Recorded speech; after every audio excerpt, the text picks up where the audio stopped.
Shout out to all the VIP members watching this full interview on day one. If you're not a VIP and you waited a full year to watch, hit the join button right next to the subscribe button and become a member for just $2.99 a month. And if you haven't subscribed, you already know what to do. Enjoy the interview.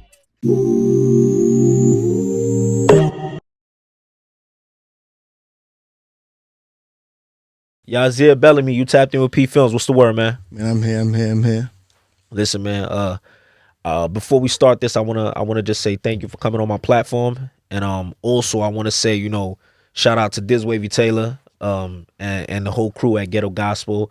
I remember To Dizz Wavey Taylor putting your project What About Me in my DMs, and just telling me like, yo, give this a listen, and if you like it, interview him. And I'm like, I let it sit there for a couple of days, and then I'm like, yo, you know what? When I start running, I'm gonna really take a good listen to it. And I kind of said this off camera, but I'm gonna say on camera as well.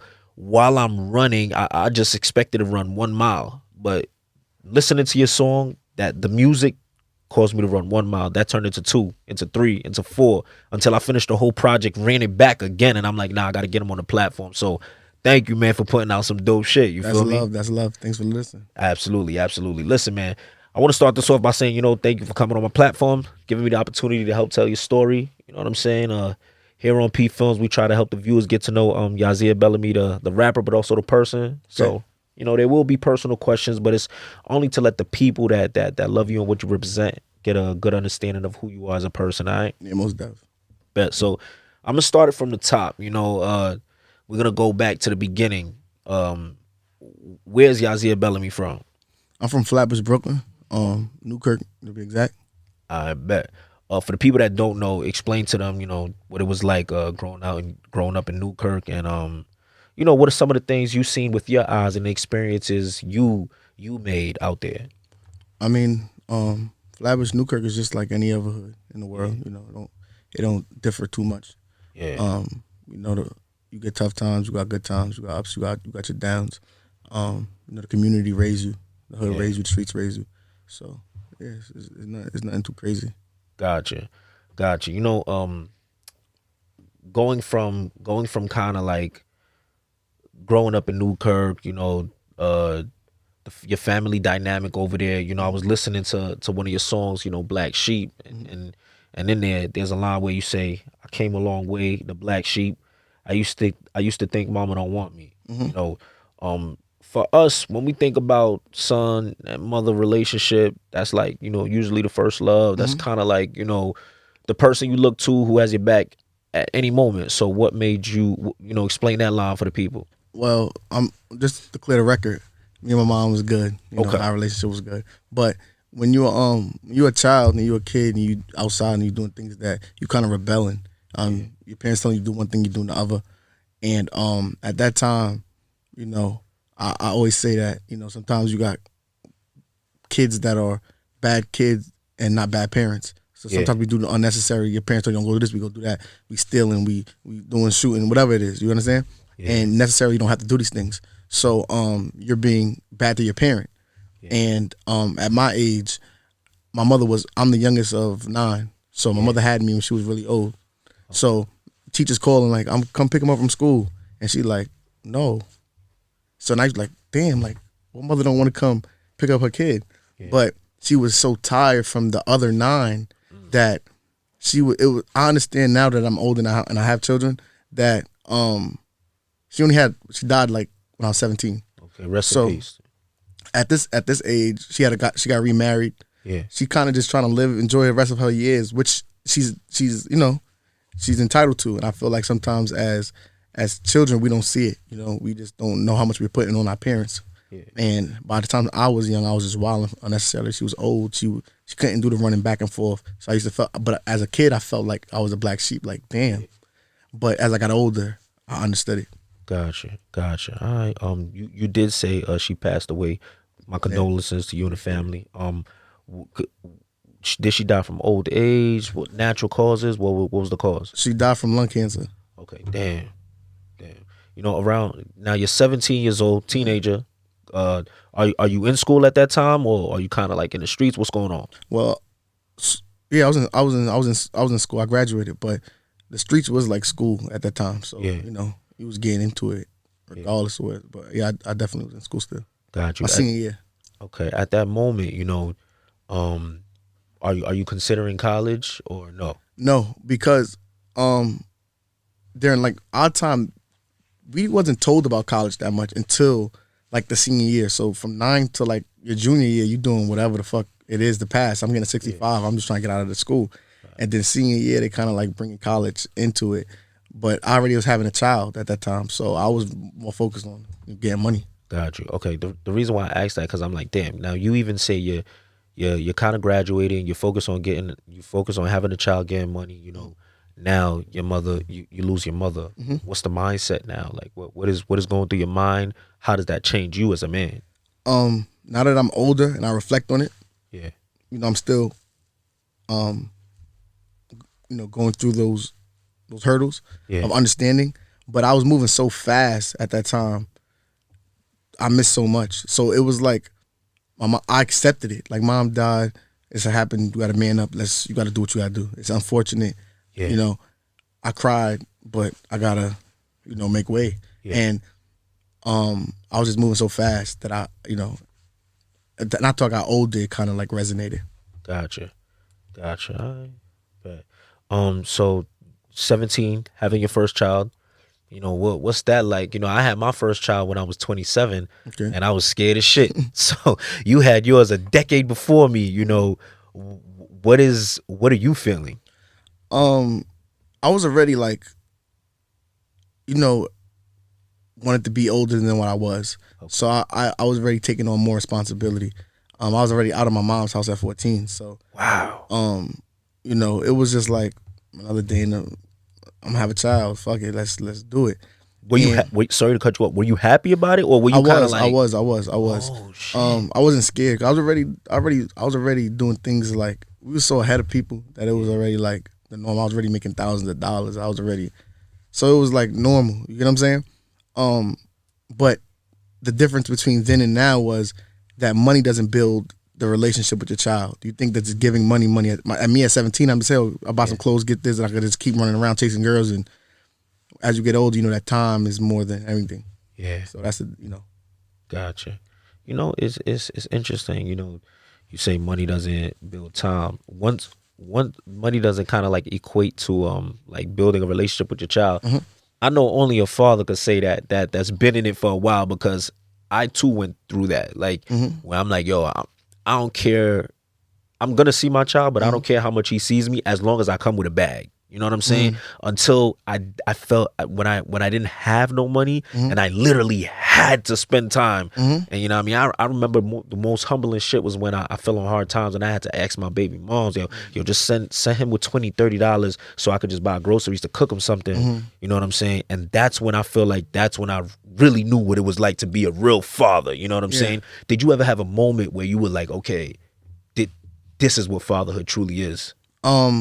Yeah, and that came later on as I got older. Having other children. My later children taught me how to be a better father to my children before them. Okay. Because you at 17, you aren't the same person at 24.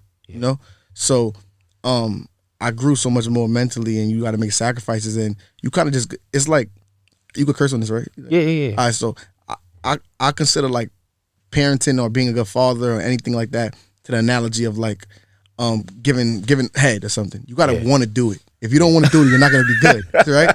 So I used to literally like pray to say, yo, I just need to be a better man, be a better father, and make these sacrifices, because it's hard to get out of the life when you're in the life, you know? Absolutely. And you kind of gotta just take it day by day. But when you want it, only you can make it happen. Okay, bet.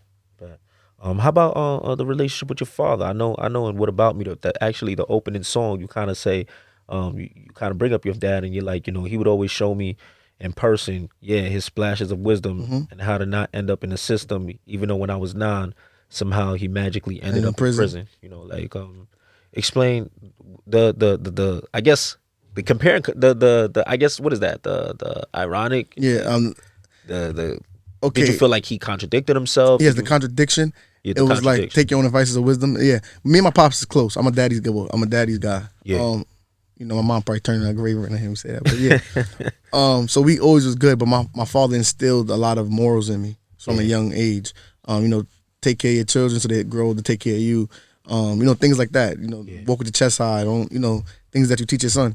And I remember when I was 9, my dad, he's not a, sometimes he was a day-to-day dad. Yeah. So, and then one day he was just gone. And I was just like, you know, I'm going, everyone act like they don't know. Yeah. But he was locked up. And he didn't want me to know he was locked up. You don't really want to tell your school or something? No, I didn't know nothing. No one told me anything at this time because school in 20, it had to be like 2001, 2002. Okay. School ain't, you ain't thinking your dad's in school, you know what I mean? Yeah. So it's like, I'm like, where the fuck is he at? You know? And that caused me to, like, you know, rebel and do, you know, act out in certain situations. And he came back, like a year or two later, he came back and I was just like, oh shit, you know? Yeah. So in that particular line, it was just like the apple doesn't fall from the tree because then it's inevitable. Like, I happened to do the same thing. I did great and then ended up in fucking jail. Yeah. It was like, you know, same thing. Gotcha. You know, was there ever an explanation from him? Like, did y'all ever have that conversation? Like, no, that's crazy that you said that. We never had it. As I got older, you know, the family talk, you hear shit. Yeah. I knew what happened. He had fucking booked the lotto spot or something like that. I don't know the intricates, like the exact details of what happened. Matter of fact, I think we did mention it, but not what happened. But it was like he had a ticket, and he won, and you know you're supposed to keep a copy or some shit like that, and he didn't have the copy, and then the guy wasn't giving him. He's like, "Nigga, give me that," and he said, "You know what? I'm taking this. I'm taking everything." Yeah. And then that kind of situation happened, which is a legal number spot. I don't know how they called the cops, but whatever. Dead. You know, yeah, crazy shit like that. Bet. All right, so moving on, you know, kind of, I know we're going back and forth, but who are some of the people that you were listening to? Because when I listen to your tape, it's heavily influenced by R&B. We got a Leah sample, I think. We got a Tyrese sample. You know, like there's a lot of R&B. So who are some people you was listening to? I mean, you came in an era where hip hop and R&B was like the main sound of music. Yeah. And I listened to Leah was a great. Died before her time, rest in peace. Absolutely. What's crazy, I was watching something the other day and she died. Her last interview on 106 and Park was on my birthday. Wow. And her last televised, and I was just watching it. I'm like, wow, that's crazy. But yeah, Leah, you know, Ja Rule was the man at that time of rap and R&B. Genuine, you got Tyrese, you got Jagged Edge, you got 112. So as a whole, it was just, you know, Big was doing it. 112 and Biggie, it was like best of both worlds, Hove and R. Kelly. Yeah. So yeah, it was just like everyone that was like coming up at that time. Okay. All right. And then you're listening to music, but I know at some point kind of the music doesn't come first. The dancing comes first, right? No, the music is first. Oh, the music is first. Yeah, okay. Music started when I was like 9. Okay. 8, 9. My brother and them used to rap on like some Sycamore instrumentals, which is like, and Southern Smoke instrumentals. It's like, you know, back in the day, and they used to rap, and I used to kind of just follow them. They used to record themselves on a tape recorder, and I would come. That just started making me freestyle. I used to freestyle. Yeah. And then I was like heavily influenced by like my first favorite rapper growing up was like Kiss, Fab. I listened to some Eminem freestyle demos, like mixtape that was crazy back then. So, you know, Jewels, it was like, he was heavily influenced by them. And I didn't like Hove until I got old enough to understand him. Now, everyone said I was too young. I didn't know the game. Yeah. You understand? He was rocking. He was, you know, in the clubs, but the real Reasonable Doubts, all the real music, you don't really understand when you're young until you start really getting money and you start seeing life for what it is. You're like, damn, he was giving us the game all this time. Absolutely. Soundtrack of life, yo. I always say that. Hove is like, yo, you listen to him, he has a song for like damn near every moment that you're going through. And literally the blueprint, that's what it is. Exactly. So then you begin to dance, and how you get in that? You know, that's like Brooklyn's culture. That was just like our first culture. Like, we from Flatbush, so you know a lot of us are Caribbean, come from Caribbean homes or you know mixed homes. Yeah.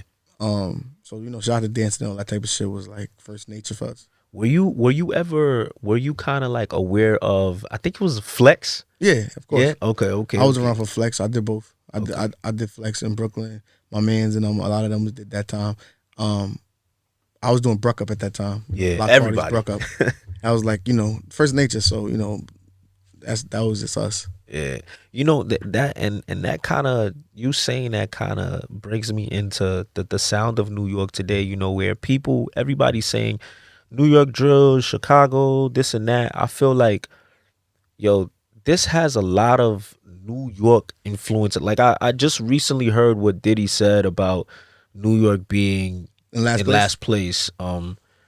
The way I feel is it kind of hurt me to hear a New York native say that. But I'd love to hear your perspective on it. Why you how you feel that way? How you feel about that? Well, I already know that you just said it, that you hated how you felt about that. So you're gonna hate it about. I agree with him. Okay, I and agree why with is him. that? I agree with him because I feel like New York, we've been so far ahead of all these other states for years. Yeah, I feel like New York gives you the tools, the necessities to live anywhere in the world. So when you go to other places, you're like, they're so far behind. okay, Like you got places that's now wearing Robins and Trues. You like, that was 2006. Or we was winning Visus 2006. We was winning Lanvin in 2011. You understand? So it's like we are so ahead of other states that now that we're like following other states is like crazy. I mean, what exactly are we following other Okay. states at? New York drill is a genre of it's a new lane of music, Yeah, right? So that's not the origins of New York sound. yeah, It's a lane for New York, but it's not, it's still underground. You have some who've, successors who's reached main level or mainstream, but it's still an underground sound. Yeah. Like Jersey Club and Baltimore, who's been around for years, Baltimore Club, who's kind of getting exposure now, but that's not New York's sound. So that's not necessarily of what's being copied. yeah. It's just, we say no cap. Dead ass. That's our origin, our visible verbs, our lingo. Yeah. It's like no kizzy. You have people saying, like, this is not influenced by us. Yeah, This is- dots, that's not yeah. our lingo. That's not, you got dead ass, word to my mother, whatever. That's us. Son, that's us. Yeah. So I feel like we're losing a lot of our culture because we're being so inspired by other states and other cities where it's like you still have people who are who they are. Yeah. But like in modern day today, a lot of us don't possess those sounds like Joey Badass does.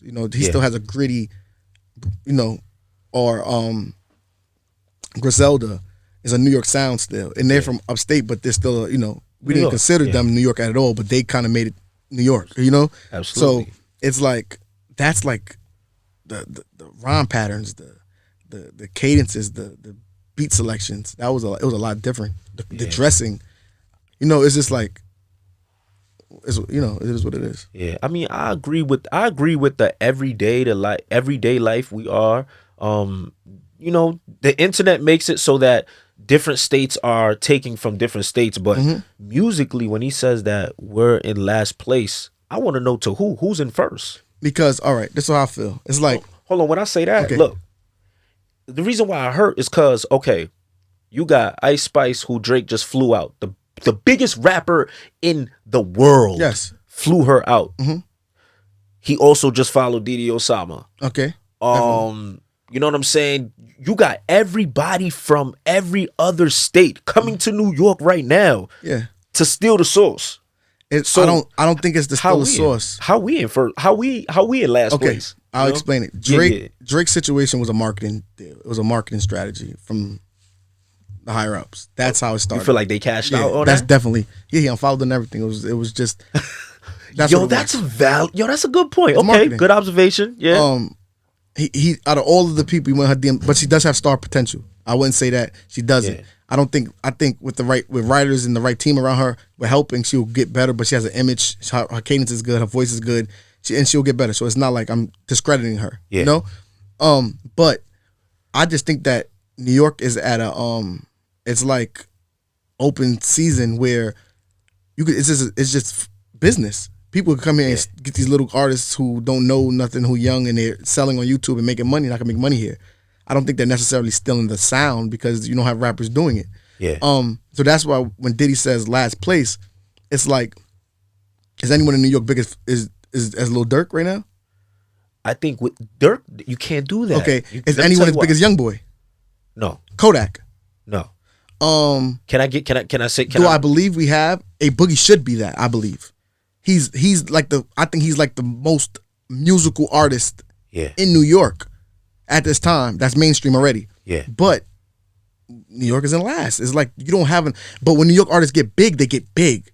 Yeah. I believe every 1 or 2 years you get one of the biggest artists in the world. Yeah. From the CJ Whoopty was like last year, big record. Yeah. The Young and Maze, the Designer, Panda, Diamond records. You get what I'm saying? Yeah. Every year New York has a big artist, but I feel like now it's just like it's not sticking. Lil Durk took 10 years to get this big. He did. You know what I'm saying? Like, when we talk about NBA YoungBoy, I'll give you that. It took him some time, but I'll give you that. But he grinded. Yeah. I watched Yeah. YoungBoy from like Reverb Yeah. Nation time. He been grinding. Absolutely. He's young, but he's been grinding. Yeah, I feel like right now, the birth of the Brooklyn drill is fairly new still. You know, this is like 6 years. Like, I feel like give it some time as a native. I've never heard Diddy speak on New York drill. Never. Yeah, I agree. And the only time you speak on it is to say something like that. Like, come on, bro. Maybe if you help support it, like everybody help support other like you got Kanye coming to do songs with Fabio, but you saying. But Ye do other shit too, so it's like it go hand in hand with Ye. But this is how I feel. Yeah. I honestly feel that music has the ability to change the world. Okay. It controls the narrative of the world, Absolutely. right? Because it's frequencies. And when we came up, Yeah. we came up in a hip hop and R&B era. You had rap, Yeah. you had R&B. You used to have to spit game or have lyrics to talk to a girl. You'd be like, yo, Absolutely. you don't even have that now. Yeah. Niggas don't even know how to speak to a girl, or girls aren't even girls. You get what I'm saying? So it's like, as pushing drill, Yeah. you're also pushing a narrative that is like a negative narrative. Yeah. And I'm not against drill rap, Yeah. freedom of expression. Yeah. I'm against people not understanding that there's a line between entertainment and the street. Yeah. And you ever been in school and had a kid that's like a crash out and you be like, yo, do something, and they go do it and you laugh at them and they think you laughing with them? Yeah. That's literally what's going on in the world. Social media has so much influence that you don't never know who's watching you. Yeah. You understand? So you might not be dead ass on what you post or what you say, but it could be a kid in Oregon who's watching you and is like, yo, that's the way to do it because he's cool. Yeah. He said he did this and I believe him, so I'm gonna do it. Yeah. And like the City Girls, they got man and relationships, but their music is totally different than the lifestyle they're living off camera. Yeah. Which is fucked up. Okay, got you. I still don't jack what Diddy said, but I respect your opinion. Yeah. Yeah, word. So, talk about I forgot which song it was, but you say a line, you're like, bought a machete to school because niggas was pussy and they had threatened to jump me. What song was that again? It had to be you don't know. I think with Kush. You don't know? Yeah. Kush? I don't think you I had a machete in school because niggas was pussy and threatened to jump me. I think it was like I mentioned it in 2 songs. Oh, that was It's Whatever. I think It's it's whatever. Whatever. So. Boom. All right. So explain that. What are you going through at that age where you felt the need? You know what I'm saying? It was like I went to Winthrop at this time, and I was from Flatbush, and Winthrop was like East Flatbush, but it was like a mixture of the 90s and East Flat in the 50s and the 40s and all. It's like it was like a fucking melting pot. So being a new kid there, you kind of you meet all these niggas who already kind of like got groups or grew up with I wouldn't say gangs but crews and shit. Yeah. And you coming in and you getting they bitches and it's getting different. So niggas hate. Yeah. That's all it was. It was like, you from over here, I'm from over here. And niggas is like, I was cool with some of them, but when you a kid, if you ain't from my block, I ain't really grow with you, you don't really know how cool you are with a nigga when the odds get against y'all. Yeah. It was like one of those type of things. The nigga said, "Yo, we're gonna jump you the last day." That shit used to go. So I was like, "I'll bring a machete." I had like meat cleavers in my crib, and I used to put it in my book bag. And that happened. Bad. Bad. I know. You kind of start taking the music serious. Roughly like 2015, 2016. Yeah. You drop your first actual video, right? Yeah. Okay, and then when I was listening to some of your early projects, like I said before, a lot of R&B influence, very melodic. And then I see you do a song with 2 G's. Okay. You know, talk about how that was put together. Talk about, you know, that whole time period of your life. Well, 2015, my nephew, 2015, 2016, my nephew was actually like busting out of New York City. Yeah, Dada, right? Yeah. Dada is going crazy right now. Gang, he's going crazy. So I'm kind of like overseeing them at the time because I already rap, but YouTube and stuff was the social media is just getting to where it was at. It was like Instagram for us. It was lit, but it wasn't like music. You understand? Yeah. So he started going crazy, SoundCloud and all of this. So I'm like kind of overseeing, over managing him. It's like, yo, do these right things, to giving him these pointers. And oh, so you're managing them at that point? Yeah, just overseeing it, not on paperwork, but just in life. You know, that's my nephew. And making him do. They're doing shows. They're starting to get big. They're starting to go crazy. And 2016, I'm like, I get locked up. Yeah. I got locked up, and I had like 2 songs out at that time. Yeah. And when I start getting into, you know, you get into the island, you go into these places, people start knowing who you are. So you're like, oh shit, people know the music. So I'm speaking to my girl back home. I'm like, yo, how much views they got on SoundCloud now? She's like, it's 100,000. I'm like, oh shit, this is serious. Yeah. So then, when I get out, I think my man, like Bills and them, is already rapping at this time. Yeah. Yeah, definitely already dropping videos at this time. My son Sha, like flying them, dropping videos at this time too. But I've been rapping before them, but I just wasn't doing videos enough. And I'm like, you know, I don't know I ain't looking at the long term of it. Yeah. We had a show in Webster Hall with P&B Rock, rest in peace. He was headlining, and Tutu was on it, and I was on it, and a couple other artists, right? Yeah. And we had went, and during those times, their punctuality is always like behind. So P&B Rock was coming and going. I think I had performed open for Tiger at the Buzz already at this time, the Buzz nightclub. Okay. Yeah, I opened for him. So it was like you started going up, and Tutu had performed. His show was crazy. Shut it down, and P&B Rock came. So there's like all the other acts we're gonna push back. Yeah. And because it was getting close to closing time, and then they just like, you know what, we just gonna run songs. And Tutu heard the song. Tutu like, yo, who this? This is my old year record at this time. He hit me up on my DM the next day. He like, yo, send me this. Cause we from the same side, but we have an age difference, you know? So he like, yo, send me this. I sent it to him. The nigga sent it back like a day later, 2 days later. He like, yo, this shit fire, bro. I'm like, yo, I appreciate it. He like, yo, we gonna shoot this. Then he gets locked for the murder charge in Miami. Yeah. So then if you notice in the video, one of the it's shot like 2 different years. Yeah. Half the video is done. My video is done when he's in jail, Yeah. and then we shoot the other half when he comes home like a year later. When he got locked up, did you think he was gonna come back home and do it, or did you kind of feel like, damn, I might lost my shot? I wasn't even thinking about that at that time because New York. It was still like I just wanted him to come home first and foremost. Absolutely. And everybody was still in the upcoming. It was like no one was set in stone. Even with Suburban, he was already 1 million views, but it wasn't like stardom yet. Like no one. Everyone was doing that. Like how Bronx is. You was coming out of rap. Everyone was doing numbers. Yeah. So it was just like, I always felt like the talent was going to take me to anywhere I need to go anyway. So that's what it was. How like, what did that song do for you? You know, like, did you see what was I know he now, you know, you do a song with Tutu, it's gonna go. At that time, was he big enough to where you seen the shift in your fan base? Yeah, your definitely. Okay.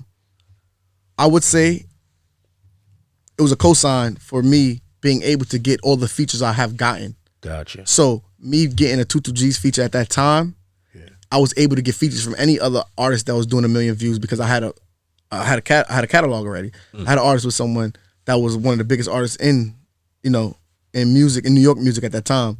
Yeah. So it was easy for me. And then the artists who was listening to them started to listen to the music and reach out, or like, you know what I'm saying. So it was like I think I worked with damn near everyone in New York. Yeah.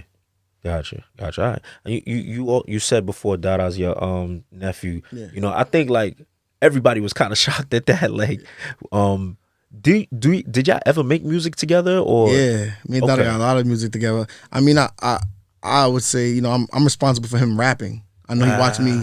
He watched me growing up. Me and probably his somebody from his sound named Aura. I think he used to watch rap too. But yeah, he used to always like, you know, check. I spoke to them. That's my sister's son. Yeah. So yeah, we got a lot of music. The generations we did me, him, and Curly did a song called Diamond Dancer Like Selena that dropped for me on SoundCloud that went crazy. I just never shot a video. Wow. But at that time, Brooklyn was like neutral, so it was like everyone was good. I remember that. What was it like watching your nephew kind of go up? You know, like he was. I remember when I was that young, I was just like, yo, who the hell are these kids? Mm-hmm. They like, you know what's crazy? It was like unreal. I didn't notice it how real it was until one day we was in the crib, and I'm like, you know what? We're gonna do something for your fans. Yeah, we're gonna drop a FaceTime email, and let them FaceTime y'all. Okay. So you can speak to all your fans on FaceTime, but it's not your phone number. They posted the email on Facebook. You can't even fucking answer the phone. It was a drop. It was it was at least 10,000 plus calls, different people. I said, oh, this shit is crazy. And then they had a little situation. They went to live with my dad in Florida. Yeah. They go to high school there because they couldn't go to regular school here no more. It was like getting to that level. It was like a distraction. And then Florida, they knew who he was in school. That's when you knew it was like, okay. Slick. Yeah. Gotcha. You know, we seen were you there when him and Curly kind of went from being cool and then to kind of no longer speaking? Were you active? Were you overseeing that, since you say you was kind of managing, overseeing? What was that like for you? Because at that time, I already had stopped managing him. Not managing it, but you know, dealing with them on a day-to-day, because I was still an artist. Gotcha. So I started to handle more of my work. Yeah. They stopped being cool way after me and two songs. Okay. So they were still striving at this time. Gotcha. But they just had a unnecessary fallout for whatever reasons. I let him speak on more. Yeah. But I spoke to him. Through it. It's my family. My sister calls me. He's stubborn. He's stubborn. So he always had his vision of what he felt. Yeah. And he knew his worth. And I always told him he loves music. That one thing, that he's a fucking workhorse musically. Yeah. But there's a difference of when you start making money, real life money. It's like, I'm making money. Do I want to be seen, or do I care about the money? Yeah. So that's what it kind of got to, where he didn't even care to tell his story. Wow. He was just like, I'm making money. I got kids. You know. Damn. So that's what it kind of got to. Where is he at now? Like we see I guess I'm so curious, because this is, like, I'm not gonna lie, I grew up watching him. Yeah. You know what I'm saying? So it's kind of like watching him do Vlad TV. That's one of my favorite journalists. Okay. And then no longer doing music. It's kind of like, damn, what happened? Where'd he go? You know? I mean, he still records. He still records music. Okay. The love for music doesn't change when you love it. Yeah. But he's making money in life. He's living life. So he was just like, I told him to do an interview. I said, do an interview. You got to speak your piece. Let people know you got fans that still want to know what's going on. You're one of the co-founders of, whatever it is, this sound, this type of music. But, he got other plans. He'd be like, I'm going to do it, and then I'm good. And then, yo, if you can, I know that's your nephew, I would love to sit down with him. Definitely. That's easy. Because I interviewed Curly. I don't know if he's seen that, but Curly told his side. And I was just dying to hear Dada's side too, because I'm curious, and the entire world is curious, bro. Like, cause these is people we looked up to, son. I don't care. I might be older than him. I'm 33. I don't give a fuck. Yeah. He was hot. Like, you can't deny, what these kids were. You feel me? Nah, he definitely was on fire. He definitely he's responsible. They were so hot. They were responsible for birthing other artists. Yeah. Like, I watched them do a Fresher.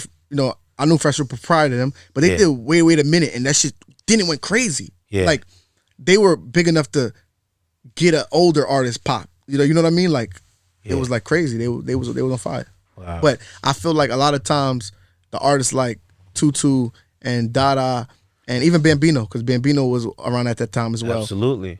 They had to kind of cross where these artists could walk. Yes. So the labels were denying them. You know, they weren't getting these deals that you guys are getting now. Yeah. You know, and that sucks to sometimes being an innovator, because sometimes if they don't see it eye to eye, it's kind of like the window closes. Yeah. And you got to let everyone else live with it. So you're right. same thing now. Like, we don't give respect to the KRS Ones and the originals of rap. Yeah. You know, but y'all are seeking all the benefits from it. Absolutely. Put it well put. Word. You know, was it weird to you kind of seeing this whole Wooo and Cho shit happen, knowing that back growing up, like you said, everybody was neutral, everybody was cool, everybody was friends. To be honest, like, the Wooo and Cho shit is like a Brownsville original thing, if I'm not mistaken. You know, Yeah. That's not necessarily from our side. So it's been around before, from back in the days. Yeah. So I don't really pay too much attention to it because I'm not in it. You understand? I have affiliates, I speak to them, but that's not my understanding of, you know, I don't really know what transpires over there in the Ville. I'm not from the Ville. Gotcha. Shout out, you know, all my chill niggas. Gotcha. Bet. I know before you said you were speaking on your father, you were saying like things kind of, the apple doesn't fall too far from the tree, and you said you ended up having to go to Rikers yourself. This was a long time ago. What did you end up going for? What was it like in there? How much time did you do? What was that time period of your life like? I ended up going for some credit card shit. It wasn't nothing crazy. It was crazy, but, you know, money wise. Yeah. If I'm ever gonna go to jail, it's for money.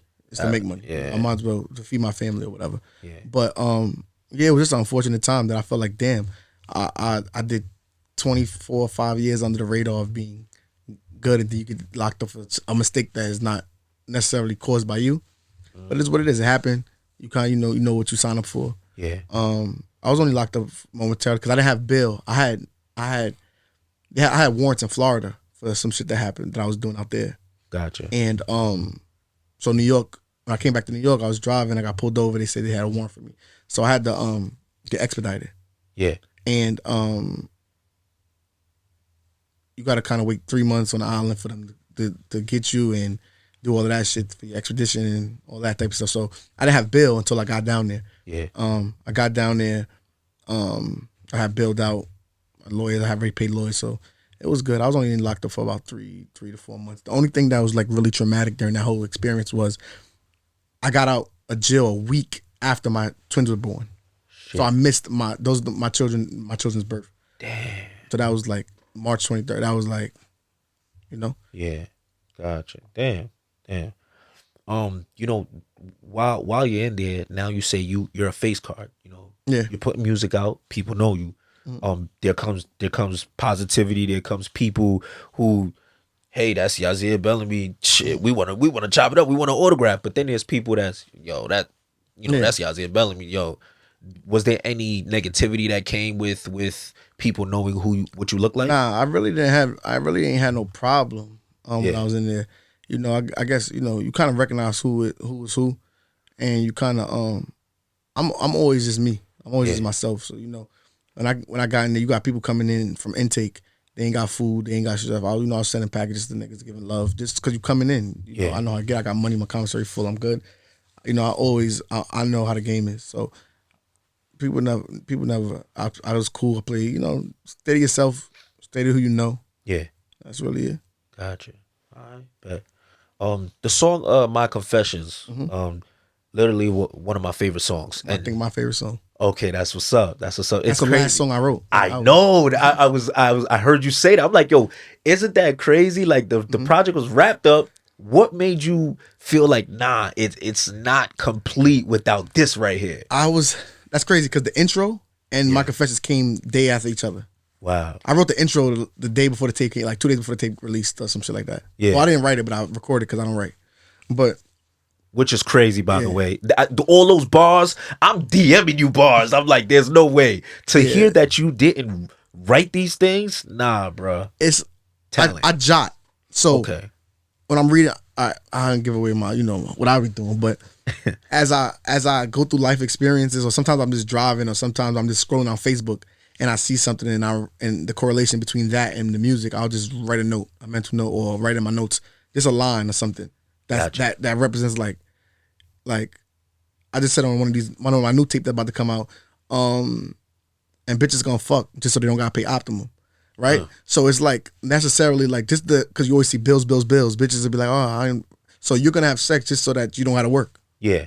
That you know what I'm saying? So that's how it kind of like the correlation of how I write or how I start my blueprint of music. I was just piece by piece. Got you. And that project, that song right there, what was it about it that I know you said it was the last one. What made you feel like, okay, this shit right here makes it feel now it's cohesive. Now this is like a cohesive project. I felt like with the intro, I originally not even close was gonna be my intro. That's like number 5. Cause it was like me just spitting. Yeah, that has the most bars in it, I feel. Yeah. So it was like, I'm gonna bring that as my intro. Yeah. But then I was like, no, I want the tape to have feeling. Yeah. So I went to the studio. And every time I go to the studio, I go with nothing. No beat, no nothing. Like every beat on a tape is made in studio. Like as I get there. Yeah. So I'm like, yo, Money, I need something. He's like, you got anything in mind? So I'm like, all right, we going through some samples. He ends up putting on the Faith sample. Yeah. I didn't even know my son was there.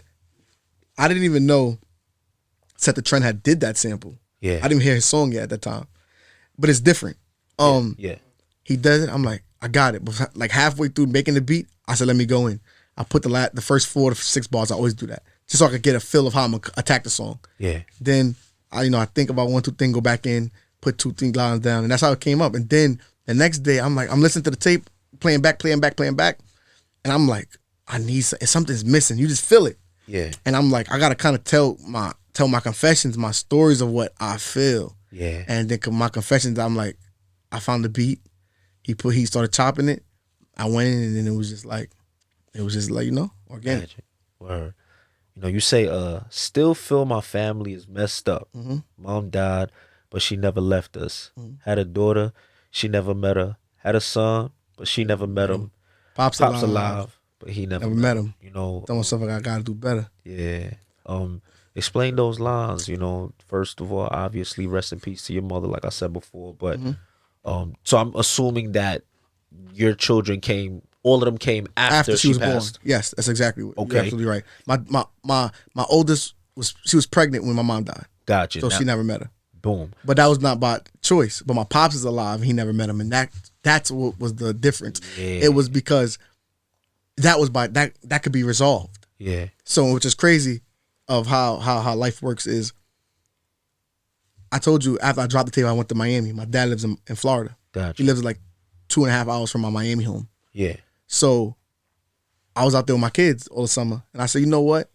I'm gonna go drive down because I said this in my song.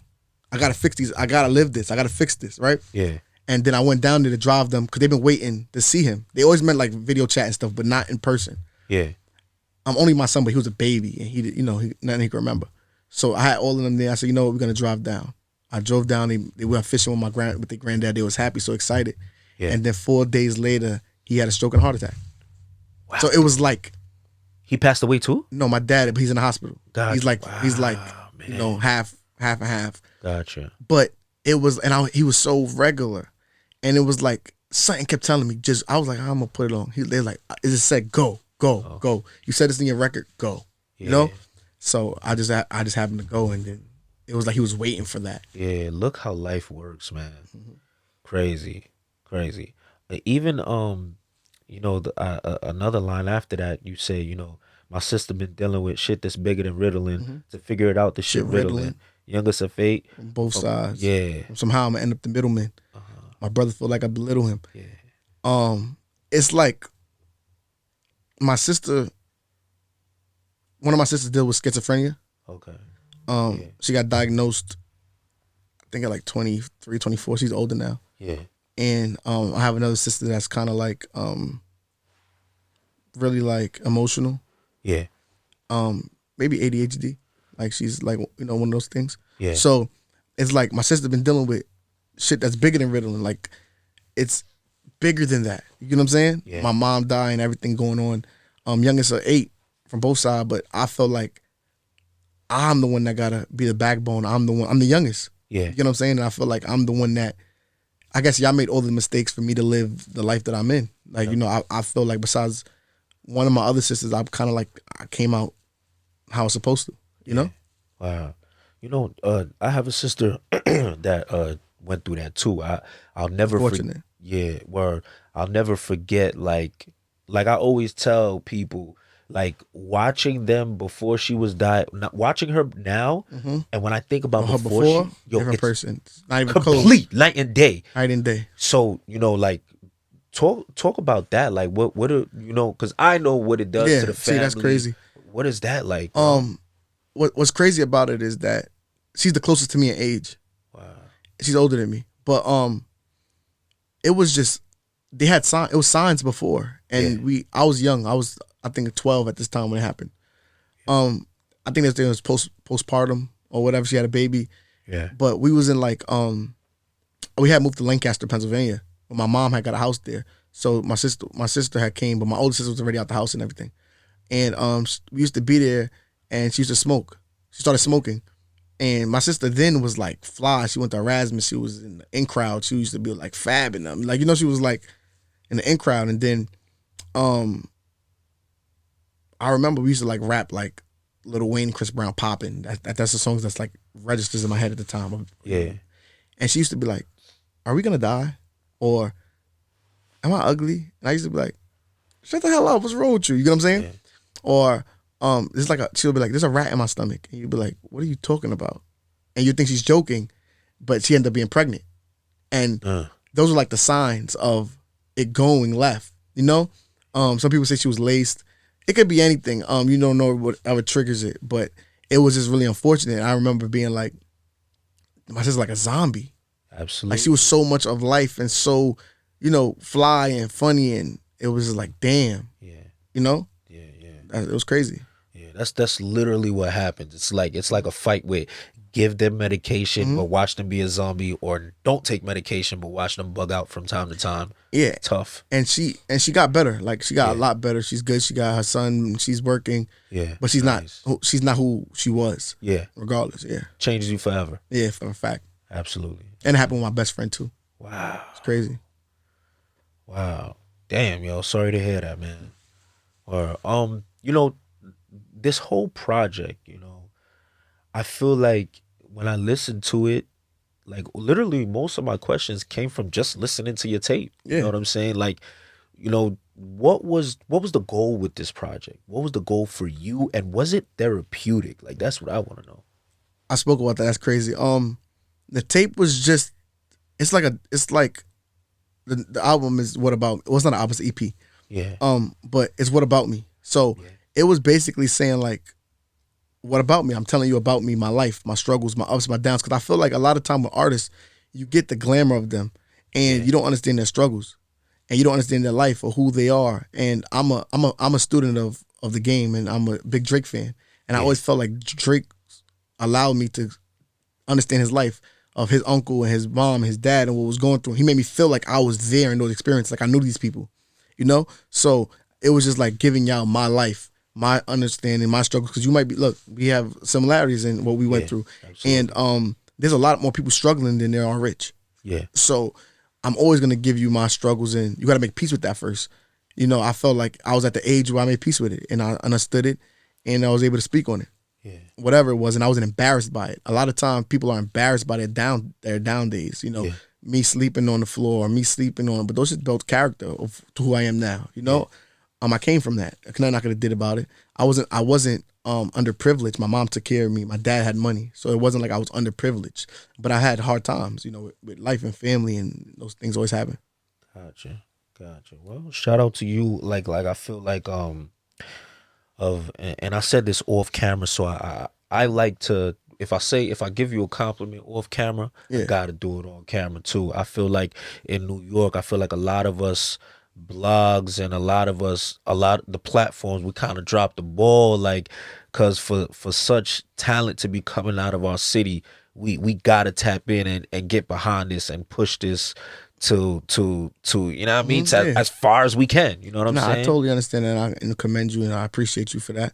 No doubt. But that's what the other part of What About Me was. It was like y'all mentioning all these other artists, but what about me? Like I literally on my closing song, I say it like on my intro song, I said like New York City bloggers acting like I ain't the best in the city, Yeah. and my verses ain't witty, like my cadences don't perfectly fit me.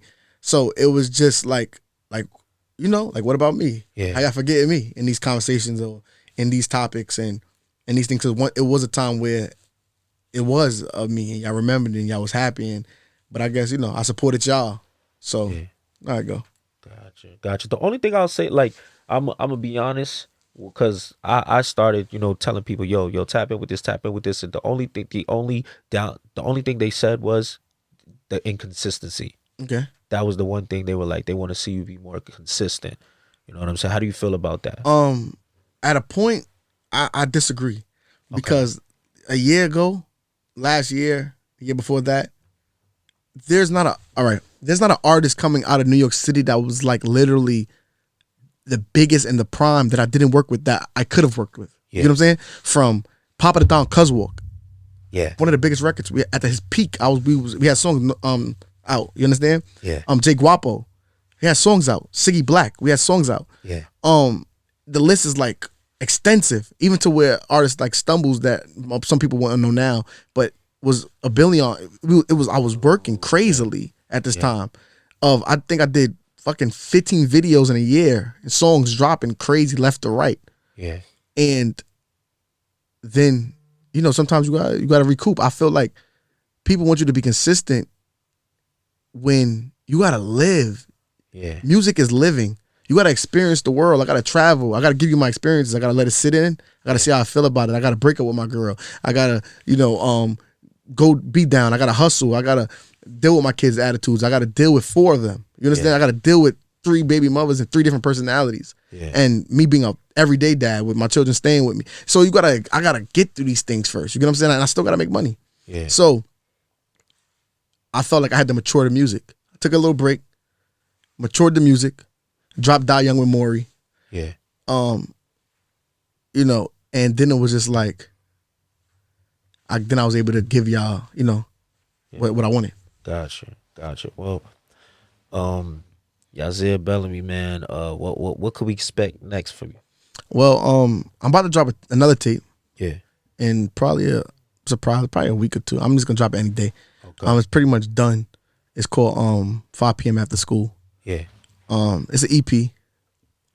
It's just nostalgic. It's just like a very familiar sound for people that's like our age. I'm a few years younger than you, but it's from our time. Just like when you used to go home and watch 106 in Park, or watch Cousin Skeeter, or hear jingles in the commercials and shit like that. So it's just a lot of that, a lot of nostalgic sounds, familiar vibes, and just me spitting. Yeah. So yeah, I think I'm gonna drop that any day now, or and then I'm gonna drop my album. Gotcha. Within like end of the year, top of the year. All right. And then, so much for consistency. You know what I'm saying? They gonna get that consistency. Yeah, definitely. Bet. Listen, Yazier Belime, I appreciate your time. I appreciate the conversation. Like I said before, I tapped in with you because I heard how talented you are, and I heard the music, and I want nothing more than to see you go up, man. I appreciate it. And the feeling goes both ways. Hope that you get everything you want, everything you need, and that you get to as big as you can be and want to be. Absolutely. Until next time, man. Yeah. Bet.